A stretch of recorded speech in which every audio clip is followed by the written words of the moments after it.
the M18 fuel drill outpowers every single drill I've ever had.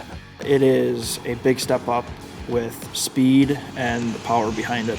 You can tell that it's different. A lot more power, a lot more zip, and goes through things a lot faster. I use that M18 fuel drill to get through metal, concrete, and wood. It does the work for me.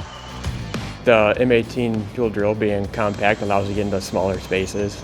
The M18 fuel drill size is perfect. You're getting a lightweight, compact device with the power of something that's big and heavy and corded. The size, it definitely helps for getting in between the tighter studs. It's easier to store, carry. The smaller, the better.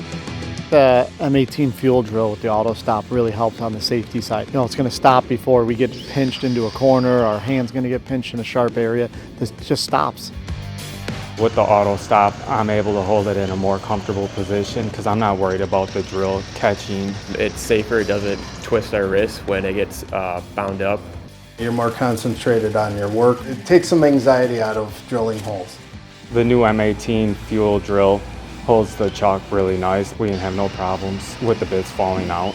I just like the sheer size of it, the look, and the power of it. I think it's a completely well put together piece of equipment. Any single trade should have one of those. Just keeps going, it doesn't stop. The M18 fuel drill is just an amazing all-around drill.